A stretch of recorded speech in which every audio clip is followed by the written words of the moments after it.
I have actually retained some students in the past, and it has been my experience that they actually do perform better. What about those who are late bloomers? All the more reason to fail them, and not fail them, retain them if they need to be retained. Let me make sure that that correction is clear. It is not failing them. If we pass them on when they're not ready, that is failing them, and it's exposing them to a lifetime of failure. Retention is just a second chance to succeed. That's all. I need to get that straight. A child who goes through, say, second grade for the second time is only getting a second chance to succeed in second grade. He has not failed second grade, but a second grader who moves on to the third grade without having mastered the second grade standards has been failed by his teacher and by the system.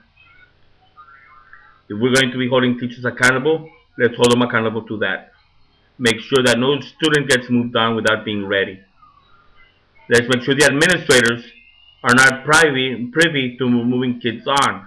Because many administrators, not wanting to look so bad with the number of students being retained, push to make sure the students get pushed on, and then guess what? That administrator still looks bad because of the grades dropping due to students being moved on. Retain them if they need to be retained. If 80% of the standards are not being mastered, that child is not ready to be moved on, and it is a disservice to move them on. Parents, you also have part of the blame as well. Most parents I know, well, actually all parents are interested in the child's well-being, but there are many parents living in La La Land, more interested in their soap operas or on their football on TV than on their child's progress at school. It has been my experience that many times we try to get hold of parents to tell them how bad their students are doing, and they have not shown up. And when they finally show up, it is to question everything the teacher has been observing since the very first day. Even though it's all very documented, it's ridiculous. And just this past year, there was a child that tried retaining. The father was saying, "Oh no, my child is ready. She knows how to count to 40, this and that." Well, counting is one thing. Recognizing the numbers is a different thing. She only knew her numbers through 3. Now she has finally been retained, and she's doing well because of it. She's doing twice. She's performing twice as high now as before. All she needed was to be retained. But still, with what she knows right now, if she would have been moved on to the first grade, she would have been lost.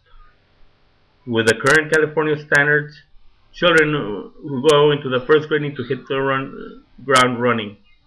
They need to be reading from the get-go, not still struggling to learn the alphabet. Parents, it's time you also admit and recognize when your students are not doing well in school and are far enough behind when they need to be retained. And parents, if you think they're far enough behind, request an SST. Request, be active in your in your child's school. Schools where parents are active, those children tend to show better results. If little Johnny Doe here sees that his mom, or his father for that matter, is active in the school, volunteering here, volunteering there, showing up to an open house, participating in the PTA, research shows he is more likely to do well in school. And I'm not just saying only because of research that has been read. Sure, I've read that research, but I also see it in my own students. The very students whose moms are active in the school, parent volunteers, they do awesome. Another thing we need to do to reform education is about reforming our tests. We have 2 forms of testing: criterion referenced and norm referenced. And I will tell you that in this right here, right now, this is the area where I'm working on my doctoral dissertation, and I've done a lot of research in this area, so you can trust me on this. I don't mean to brag about it, but I'm citing the reasons why the things I've noticed while doing that. First and foremost, most states do norm reference testing as a way of measuring schools their AYP and their API. Norm referencing really tells you nothing about what the child is learning or not learning.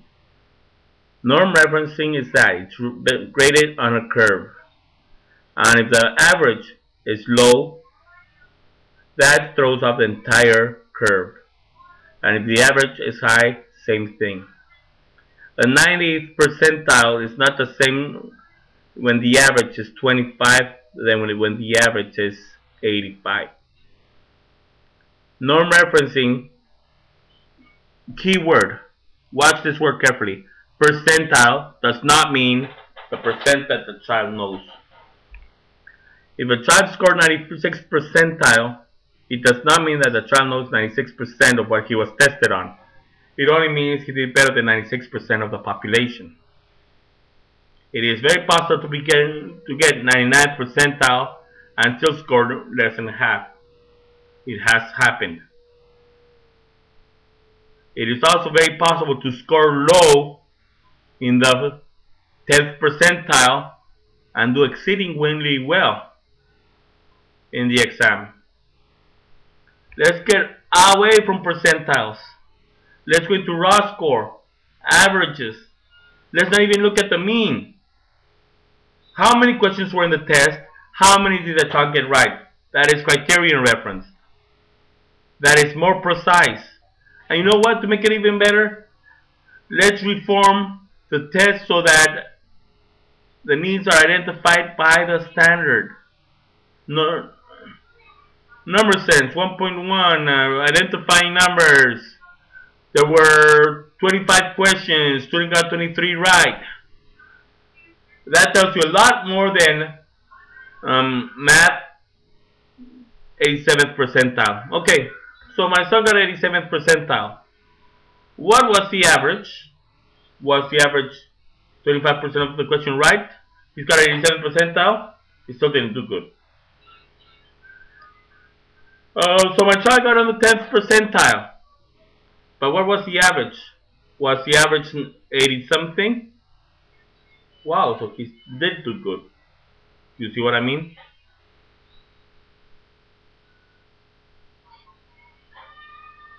Out of how many students are we looking at here in the percentile? Let's get rid of that. There has been a lot of talk about value-added assessment. They say, okay, we expect our kids to go up 17 percentile points. Well, not everybody's going to go up those 17 percentile points because, realistically speaking, in order for one student to improve, since it's all based on a norm, for one student to improve, another one has to go down. Other than that, improvement is unnecessary. You could have a student doing all the improving he can to the point of meeting and even exceeding the standards. But if all the other students outperform him in a norm reference testing, he's still in the first percentile. Do the math. Do the math and you'll see. There is, Excel even has a program, a function that you could use for that. Go ahead, throw in some numbers. Go into the function sum. Instead of having it add up the numbers, go to where it says percent rank. Play around with those numbers and see what happens. We need to reform it. Make it illegal for our testing industry to norm reference. Make sure that the testing industry criterion references our students. That's the only way we can know whether the students are achieving what they need or not. And to make things worse, students are also being norm referenced on a national standard. When the